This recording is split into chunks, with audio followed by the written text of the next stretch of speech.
하나님 말씀 마태복음 1장 우리 18절 말씀부터 23절까지의 말씀입니다. 한 절씩 교독하시고 우리 23절은 함께 읽겠습니다. 예수 그리스도의 나심은 이러하니라. 그의 어머니 마리아가 요셉과 약혼하고 동거하기 전에 성녀로 잉태된 것이 나타났더니 왜냐하면 요셉은 의로운 사람이라 그를 드러내지 아니하고 가만히 끊고자 하여 이 일을 생각할 때 주의 사자가 현몽하여 이르되 다윗의 자손 요셉아 내 안에 마리아 데려오기를 무수하지 말라. 그에게 잉태된 자는 성령으로 된 것이라.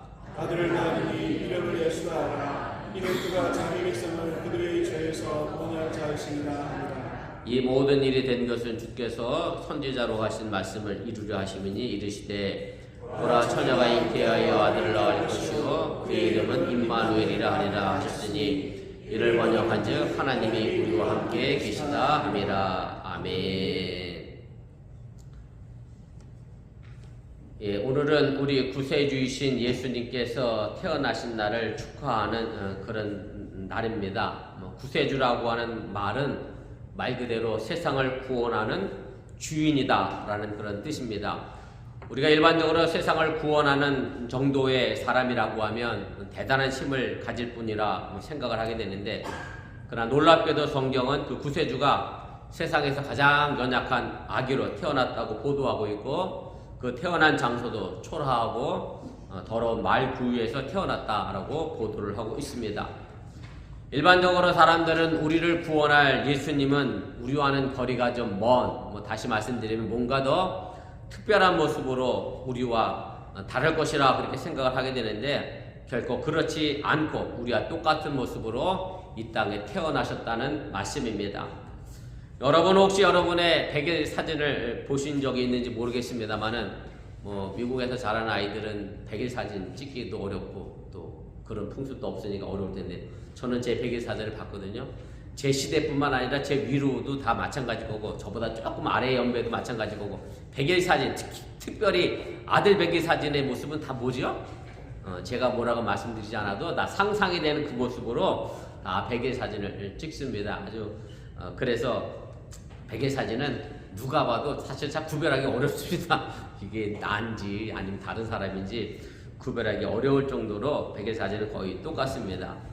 그리고 여러분들이 역대 대통령의 백일 사진은 어떤 모습일까 생각해 본 적이 있는지 모르겠습니다만은, 제가 개인적으로 대통령과 친분이 있는 사람이 아니라 대통령 백일 사진은 본 적이 없습니다만은, 한국의 전통에서 보면 대통령 백일 사진이라고 해서 제 사진과 별반 다르지 않을 것이다, 그렇게 생각을 하고 뭔가 특별하지 않고 거의 비슷하다 것만은 확실하게 말씀을 드릴 수가 있습니다. 그런데 우리가 이 땅에서 다 똑같은 모습으로 태어나는데 결국 자라다 보면 그 다른 모습으로 점점 성장해 나가고 결과가 다른 삶을 살아내게 됩니다. 좀 죄송스러운 말씀이지만 그저 그렇게 살다가 가는 사람이 있는가 하면 또 남다른 삶을 살아내는 사람도 있다는 그런 말씀입니다. 그럼 무엇이 그토록 이런 다른 차이를 만들어내는 걸까를 우리가 좀 생각해 볼 필요가 있습니다. 모든 사람의 출생은 결단코 혼자 이루어지지 않습니다. 우리의 구원자이신 예수님도 예외가 아니었고, 이 세상에 혼자 태어나는 사람은 그가 아무리 위대해도 없다는 말씀입니다. 모든 사람은 다 반드시 부모를 통해서 이 땅에 출생하고 태어납니다. 예수님도 마찬가지라는 것이 오늘 우리가 읽은 본문에 바로 등장하게 되고, 예수님도 요셉과 마리아를 통하여 이 땅에 오셨음을 오늘 기사는 분명하게 전해주고 있습니다. 갈릴리 나사렛의 요셉이라고 하는 남자가 살고 있었습니다. 제가 지난주의 시간에도 말씀드렸습니다마는 갈릴리 하면 이스라엘의 완전 변방이고요, 외세 침입이 많았던 것이고 이스라엘의 실세였던 예루살렘과는 아주 거리가 먼 말 그대로 힘없고 가난한 사람들이 모여 살던 곳이 바로 갈릴리입니다. 예루살렘 사람들은 갈릴리 사람들을 속된 말로 상놈 취급했습니다. 그 중에서도 나사렛은 더욱 가난하고 천시받는 것이었고, 거기 살고 있는 요셉은 역시 가난한 목수 역할을 하고 있었습니다.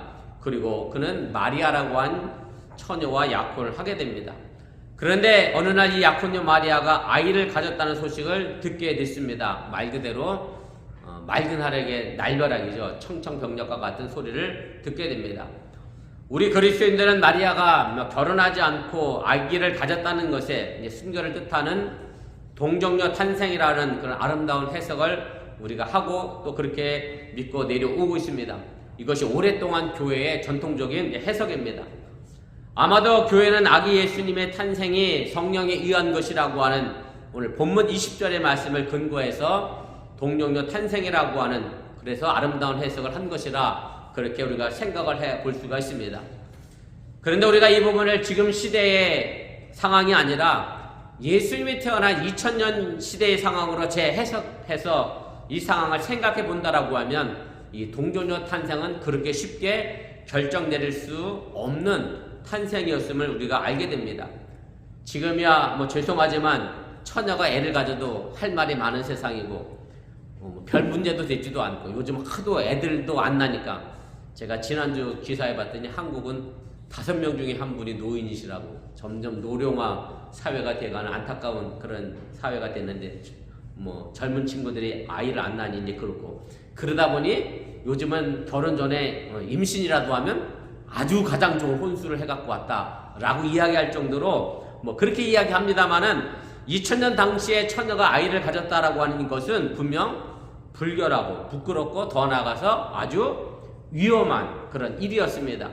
왜 위험한가 하면 이스라엘 율법에 처녀가 아이를 가지면 돌에 맞아 죽게 되어 있기 때문에 이 처녀가 아이를 갖는 것은 결코 그 당시에 쉬운 사건이 아니었다라고 하는 얘기입니다. 요셉도 분명히 이것을 알고 있었습니다. 그래서 아마 다른 사람 같았으면 그랬겠죠. 나랑 약혼해놓고 다른 남자 아이를 가졌으니 살려주교 아마 이런 식으로 마리아를 아마 생각하고 고소를 했을 겁니다. 그러나 오늘 본문 19절이 말하는 것처럼 요셉은 의로운 사람이었고 그래서 이 일을 조용히 해결하려고 합니다. 고소하지 않았습니다. 마리아의 장례를 생각했을 겁니다. 그래서 조용히 파혼하려고 그렇게 결정을 합니다. 그런데 어느 날 그가 꿈을 꿉니다. 보면 20절에 보면 주의 사자가 그의 꿈에 나타나 마리아를 데려오라고 말합니다. 그리고 천사는 처녀 마리아의 임신은 성령이 의한 것이라고 말합니다. 다시 말해 거룩한 영에 의하여 잉태된 것이라고 분명하게 주의 사자는 요셉에게 말을 해주고 있습니다. 이 말이 무슨 말일까를 생각해보면 예수님이 유독 메시아 그리스도 구원자이시기 때문에 성령에 의하여 출생되었다는 말처럼 들리게 됩니다. 그런데 우리는 이것을 세례요한의 경우를 통해서도 다시 조명해 볼 필요가 있습니다. 누가복음 1장 15절 말씀에 보면 세례요한은 모태로부터 성령의 충만함을 받아 태어난 사람임을 알게 됩니다. 그래서 영어 성경 번역에 보면 그의 출생은 성령으로부터 났다라고 제일 마지막 부분에 번역을 해 놓았습니다. 성령에 의한 잉태, 이것이 사실 모든 창조된 인간에게 주어진 것이라고 하는 것을 여러분들이 믿으시기를 바랍니다. 창세기 2장 7절 말씀에 보면 하나님은 사람을 진흙으로 지으시고 그리고 그 코에 생기를 불어 넣으셨습니다.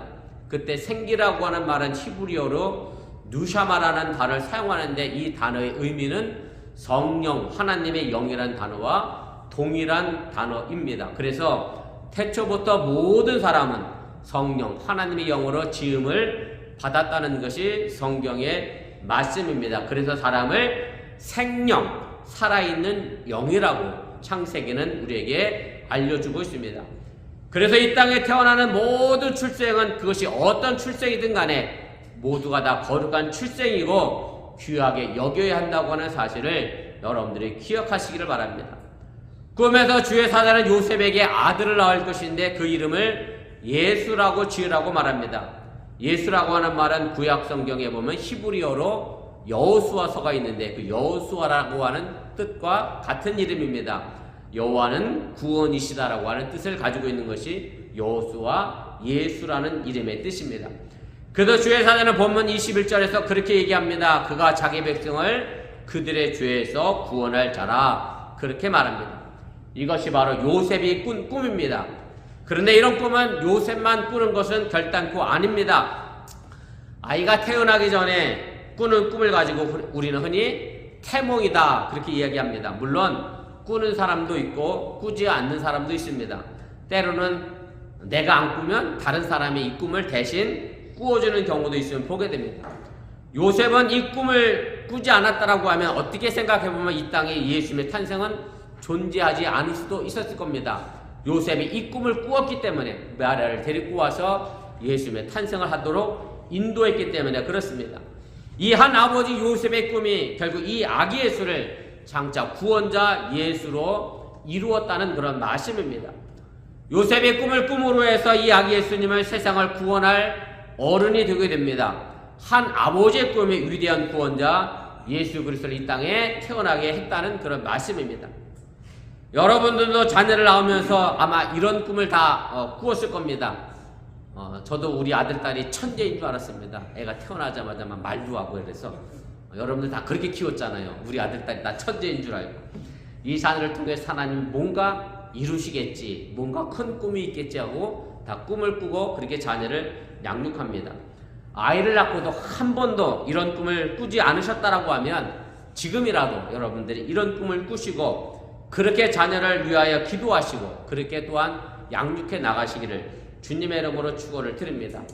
그럴 때 바로 우리 자녀가 하나님과 사람들 앞에서 존귀 여김을 받게 된다는 사실 또한 여러분들이 잊지 마시기를 바랍니다. 요한복음 1장에 보면 태초에 말씀이 계셨고 이 말씀이 곧 하나님이시고 말씀이 육신이 되어 이 땅에 오신 분이 예수님이다 라고 표현을 하고 있습니다. 이것을 쉽게 말하면 거룩한 탄생, 성탄이라고 표현하는 것이고요. 신학적인 용어를 빌려 말씀드리면 이것을 성육신 사건이라고 이야기하고 영어로 표현하면 인카네이션이라는 단어를 사용하여 설명하게 됩니다. 이 성육신 사건을 잘 표현한 성경 구절이 있습니다. 그것이 바로 사도 바울이 고백한 내용인데 빌립보서 2장 6절부터 8절까지 있는 말씀의 내용입니다. 이것이 예수님이 이 땅에 오신 아주 귀한 사건의 의미를 아주 축약적으로 정리한 그런 내용이라고 할 수가 있습니다. 우리 함께 읽어보겠습니다. 그는 근본 하나님의 본뜻이나 하나님과 동등됨을 취할 것으로 여기지 아니하시고 오히려 자기를 비워 종의 형체를 가지사 사람들과 같이 되셨고 사람의 모형으로 나타나사 자기를 낮추시고 죽기까지 복종하셨으니 곧 십자가에 죽으심이라. 이 말씀에 대하여 키에르케고르라고 하는 철학자가 왕의 비유라고 하는 것으로 이 성육신 사건을 이렇게 설명을 했습니다. 어느 나라에 한 왕이 있었습니다. 모든 신하들이 그 권위 앞에 권력 앞에 무릎을 꿇고 감히 왕에게 함부로 말을 하지 못했습니다. 모든 적을 죽일 수 있는 권한이 이 왕에게 있었고 그런데 이 무서운 왕이 어느 날 아주 초라하고 가난한 여종을 사랑을 하게 됩니다. 그러면 이 무서운 왕이 어떻게 가난하고 보잘것없는 이 초라한 여종에게 사랑한다고 고백할까 하는 것이 문제로 대두되게 됩니다. 이 무서운 왕이 천한 종에게 사랑을 고백하고 싶었지만 결국 왕의 신분이 그 가난한 여종을 꼼짝 못하게 만들 수밖에 없습니다. 만약에 여종을 강제로 궁전으로 데리고 와서 화려한 왕관을 씌우고 여왕의 옷을 입힌다라고 하면 아마도 이 여종은 그 제의에 대하여 거절하지 못할 겁니다. 왜냐하면 거절하면 자기가 죽을 수도 있는 입장에 놓여 있기 때문에 차마 거절하지 못할 겁니다. 왕이 요구한 것이 무서워서 그냥 따라갈 수 있습니다. 그렇다고 해서 이 여종이 그럼 진정으로 왕을 사랑할까 하는 것이 바로 이 왕의 고민이 되었습니다. 물론 여종은 왕을 사랑한다라고 말하겠지만 정말로 마음속 깊이 사랑한다라고 믿을 수가 없었다고 하는 얘기고 혹시 왕과 함께 살게 되지만 두려움 속에서 자기가 살아왔던 고향을 그리워하게 될 것이 분명하고 이렇게 해서 억지로 궁전에 사는 이 여종이 과연 행복할까 하는 것이 이 왕의 고민이고 문제였습니다. 만일 왕이 여종에 사는 작은 오두막집을 찾아가면서 많은 부하들을 데리고 화려한 행차를 했다라고 하면 오히려 여종은 겁먹을 수밖에 없을 겁니다. 왕은 겁에 질린 하인을 원하는 것이 아니라 이 무서운 왕은 사랑하는 여인을 원했다는 말씀입니다. 말 그대로 종속관계가 아닌 사랑의 관계를 왕은 원했다라고 하는 얘기고 왕은 여종이 자신의 왕인 것을 잊어버리고 또 그녀 자신도 하찮은 여종의 신분을 잃어버리고 동등하게 서로 사랑하기를 이 왕은 원했다는 얘기입니다. 그래서 키에르케고르는 이렇게 결론을 내립니다. 사랑만이 불평등한 관계를 평등한 관계로 만든다라면서 아주 멋지고 아름다운 명언을 남기게 됩니다. 그래서 이 무서운 왕은 여종의 자유를 억압하지 않고 그녀를 영어로 만들 수 없다는 사실을 잘 알고 있기 때문에 왕이 스스로 비천한 신분으로 내려가기로 결정을 합니다. 그래서 왕은 거지처럼 옷을 입고 여종이 사는 오두막집으로 향했습니다. 그 일은 단순히 변장이 아니라 왕이 새로운 신분으로, 다시 말하면 왕은 이 여종을 얻기 위하여, 사랑하는 여인을 얻기 위해서 자신의 왕자리를 포기했다는 이야기를 키에르케고르는 성류시 사건에 비유하여 왕의 비유로 이 말씀을 해주고 있습니다. 성육신의 중요한 신학적 의미는 요한복음 3장 16절에 있는 말씀처럼 하나님이 이 세상을 너무나도 사랑하셔서, 그래서 이 세상, 아니 바로 나를 구원하시기 위하여 하늘의 모든 영광과 권세를 버리고 친히 낮고 낮은 이 땅에 오신 것이 바로 하나님의 성육신 사건이고 우리를 사랑하신 하나님의 사랑의 방법이라고 하는 사실을 여러분들이 믿으시기를 바랍니다. 하나님께서 성육신을 통해 이 땅에 오신 목적은 바로 예수라고 하는 이름에서 분명하게 드러나게 됩니다. 오늘 본문은 예수님의 탄생을 예고하는 장면인데 이곳에는 두 개의 이름이 등장을 합니다. 이 이름이라고 하는 것이 단순히 어느 한 사람을 지칭한다기보다 그 사람이 가지고 있는 그 사람의 인격과 삶이 담겨져 있음을 알게 됩니다. 사물의 이름이었으면 그 의미와 존재 가치가 없다는 뜻이 됩니다. 아마도 집에서 개나 고양이를 기른 분들이 계실 텐데 전부 그 동물의 이름을 지어주고 그 이름을 부르게 됩니다. 그리고 그 이름은 주인들에게는 아주 중요한 의미가 있습니다. 예수님의 이름이 우리에게 중요한 것은 그 의미와 가치가 거기에 담겨있기 때문에 그렇습니다. 이 땅에 살고 있는 많은 사람들이 예수라는 이름을 알고 있습니다. 그런데 문제는 그 모든 사람들에게 예수라고 하는 이름이 의미가 있는 것이 아니라는 겁니다. 예수님을 구세주로, 메시아로, 그리스도로 믿는 우리에게 의미가 있는 것이지 다른 사람에게는 그저 평범한 한 사람에 불과할 수밖에 없다는 그런 말씀입니다. 오늘 본문 21절에 보면 예수님이 태어나기도 전에 그 이름이 이미 정해져 있음을 발견하게 됩니다. 그리고 이 이름은 육신의 부모가 지어준 이름이 아니라 천사를 통해 이미 태어날 아이 이름이 정해진 것인데 결국 이것은 하나님이 지어준 것이라고 우리가 믿고 생각을 하게 됩니다. 그런데 사실 예수라고 하는 이름은 예수님 당시뿐만 아니라 그 이전에도 이 이름을 가진 많은 사람이 존재하고 있었습니다. 예수라고 하는 이름은 제가 앞서도 말씀드렸던 것처럼 구약 성경에 여호수아가 바로 예수의 같은 이름의 뜻입니다. 여호수아는 히브리어 발음을 한글로 번역한 것이고 신약 성경이 쓰여진 언어인 그리스어로는 예수라고 발음하는데 이것을 한글로 번역한 것이 예수입니다. 물론 영어로는 또 다른 발음이 나오죠. 주저스라는 발음이 나오는 것처럼 다 각자의 언어 따라 이 예수란 이름은 다른 말로 번역되어져서 우리에게 들려지고 있습니다. 그래서 예수라는 이름은 구약성서 여호수아의 연관 속에서 성택되어진 것으로 우리가 보여지고 과거 여호수아가 이스라엘 백성들을 가나안 땅으로 인도했던 것처럼 예수님은 새로운 이스라엘 백성을 하늘나라로 인도할 것이라고 하는 의미가 담겨져 있음을 여러분들이 믿으시기를 바랍니다. 그래서 예수님이 이 땅의 구원자, 다시 말씀드리면 메시아 그리스도로 오셨다는 말씀입니다.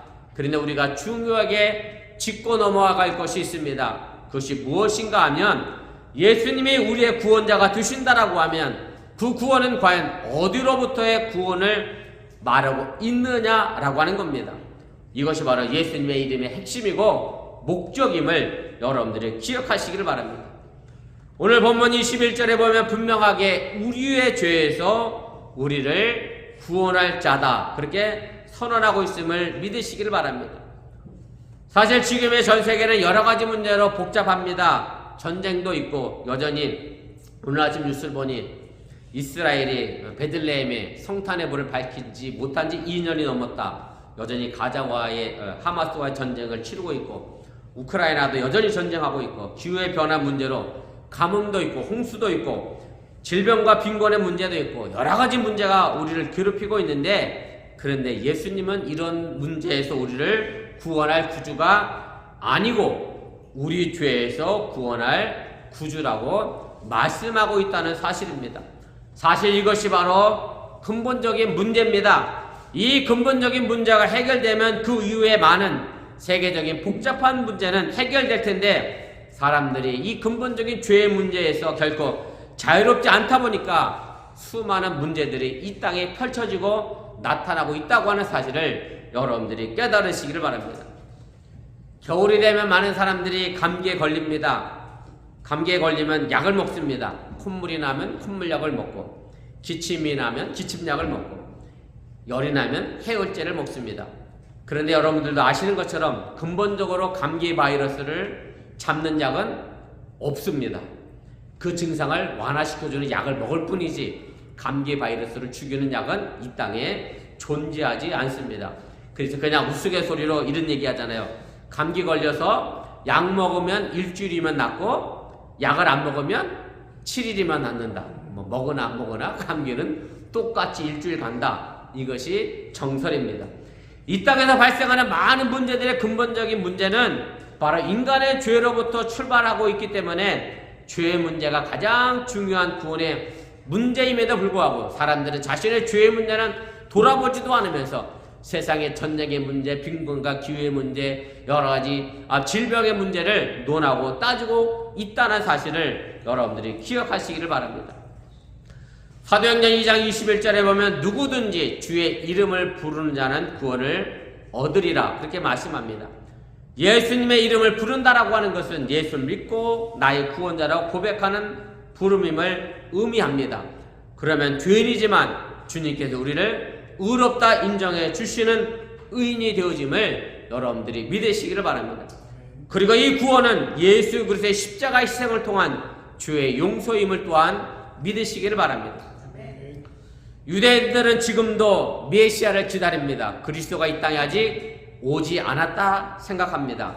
그런데 유대인들이 지금도 기다리는 그 메시아는 어떤 메시아냐면 그 메시아, 그 그리스도가 오셔서 죄인을 제거하고 심판할 메시아이지 죄 자체의 극복이나 용서에 대한 메시아를 기다리거나 그 메시아에 대하여 믿지 않고 있다고 하는 사실입니다. 더구나 십자가의 죽음을 통한 죄의 용서는 유대교에서는 상상도 할 수 없는 일이고 오직 기독교만의 복음이라고 하는 사실 또한 여러분들이 깨달으시기를 바랍니다. 유대인들 입장에서는 십자가에서 죽은 예수는 거리끼는 겁니다. 왜냐하면 구약성경에 보면 나무에서 죽은 자는 누구에게 저주받았다고 되어 있죠? 하나님에 의하여 저주받은 사람이라고 생각하고 있는데 그 나무 십자가에서 죽은 예수가 자기들을 구원할 메시아라고 유대인들은 지금도 받아들일 수 없어서 여전히 메시아를 기다리고 있다고 하는 사실입니다. 그리고 이어 예수님의 이름이 또 등장합니다. 본문 23절인데 임마누엘입니다. 보라 처녀가 잉태의 아들을 낳을 것이요 그의 이름은 임마누엘이라 하리라 하셨으니 이를 번역한즉 하나님이 우리와 함께 계시다 함이라. 이 본문은 이사야 선지자가 이해하겠던 말씀을 마태복음 저자가 인용하여 우리에게 알려주는 말씀입니다. 그래서 임마누엘이라고 하는 이 단어는 히브리어입니다. 그래서 아마도 마태복음 저자가 히브리어를 모르는 사람들을 위하여 그 뜻을 해석해 놓았는데 그 뜻이 뭐냐면 하나님이 우리와 함께 계시다라고 그렇게 번역을 해 놓았습니다. 이사야 7장 14절 말씀 보면 이사야는 그대로 이렇게 예언합니다. 그러므로 주께서 친히 징조를 너에게 주실 것이라. 보라 처녀가 잉태의 아들을 낳을 것이요 그 이름을 임마누엘이라 하리라. 하나님이 인간의 몸을 입고 이 땅에 오신 성육신, 그것이 바로 임마누엘, 하나님이 우리와 함께한 사건이라고 하는 사실을 여러분들이 믿으시기를 바랍니다. 제가 서론의 키에르케고르의 왕의 비유에서 말씀을 드린 것처럼 우리를 너무나도 사랑하셨기에 우리와 같은 몸을 입고 이 땅에 오셨다는 말씀입니다. 우리나라 말에 호라비 사장은 누가 알아요? 과부가 안다는 말을 합니다. 서로 혼자 살아보니 그 아픔과 고통에 대하여 잘 안다는 그런 얘기입니다. 사실 더 정확히 말씀드리면 우리는 상대방의 마음을 이해하고 안다라고 하지만 그것을 온전히 이해하고 알기는 사실 불가능합니다. 그 사람에 대보지 않고는 그 사람의 입장을 전혀 알 수가 없습니다. 아무리 부부로 30년, 40년 살아도 남편과 아내의 정확한 마음을 우리는 절대로 알 수가 없습니다. 그래서 하나님은 우리의 마음을 온전히 알기 위하여 스스로 우리와 같이 낮아지셔서 인간의 몸을 먹고 입고 이 땅에 오셨다고 하는 사실을 여러분들이 믿으시기를 바랍니다. 하나님의 그저 높은 곳에 계시기만 하면 우리의 삶과 동떨어질 수밖에 없고, 우리와 함께 하시지 않는 하나님, 우리와 상관없이 높은 보좌에 앉아 계신 하나님, 과연 그런 하나님이라고 하면 그 하나님은 우리에게 아무런 의미와 가치가 없어지게 된다는 사실을 여러분들이 기억하시기를 바랍니다. 시편 23편에서 다윗이 고백하고 있는 것처럼 하나님은 우리의 목자가 되어주셔서 우리와 항상 함께 계시고 우리를 푸른 초장으로 실만한 물가로 그렇게 인도해 가심을 믿으시길 바랍니다. 그리고 설령 우리가 사망이 음침한 골짜기를 걸어간다 할지라도 여전히 하나님은 그 사망의 음침한 골짜기를 우리 혼자 걸어가게 두시지 않고 우리와 친히 함께 지팡이가 되어주셔서 그 골짜기를 건너가고 있다는 사실 또한 여러분들이 믿으시기를 바랍니다. 바로 이 믿음이 있는 한 우리를 결코 실패하거나 좌절할 수 없다고 하는 사실을 여러분들이 깨달으시기를 바랍니다. 제가 지난 11월에 한국에 있는 동안에 내비게이션을 이용했습니다. 한국이 너무나도 달라져서 너무나도 새로운 길이 많아서 제가 알던 길은 다 사라지고 제가 알던 길로 가려고 하면 그 길은 어디로 갔는지 알 수가 없어서 내비게이션 길을 따라갔는데도 불구하고 몇 번이고 잘못 들어서 제가 몇 번 헤매다가 겨우겨우 길을 찾아 목적지를 향해 갔던 적이 있습니다. 그런데 그럴 때마다 이 미국 아가씨도 그렇지만 이 내비게이션은 화를 한 번 안 내요. 잘못 가도 또 좌회전하세요. 저기 가서 또 유턴하세요. 야, 참 친절하지 않아요? 여러분들 옆에 친구나 동료나 특별히 아내나 남편이 타고 갔는데 부인이 내비게이션을 잘못 봤어. 한두 번은 알려주다가 세 번째, 네 번째 되면 어떻게 할 것 같아요? 그것도 하나 제대로 못 보냐고 막 화를 낼 텐데, 이 내비게이션 아가씨는 100번 내가 잘못해도요 절대 화내지 않고 다시 돌아가세요, 다시 왼쪽으로 가세요, 오른쪽으로 가세요. 아주 친절하게 잘 가르쳐 줍니다. 저는 이 내비게이션 생각을 해보면 우리의 인생의 길을 인도해 가시는 예수님이다 라는 생각을 하게 됩니다. 무슨 얘기냐면 내가 혹 잘못 가도, 내가 혹 넘어져도, 내가 혹 실패해도 끊임없이 우리를 위하여 격려해 주시고 사랑해 주시고 위로해 주시고 우리의 임마누엘 하시는 예수님이라고 하는 사실을 여러분들이 믿으시기를 바랍니다. 이 성탄에 우리에게 오신 예수님의 이름을 다시 한번 기억하면서 전쟁과 싸움의 세상에서 예수님의 이름으로 우리가 어떤 일들을 해야 할지 깊이 생각하는 귀한 절기가 될 수 있기를 주님의 이름으로 간절히 축원을 드립니다.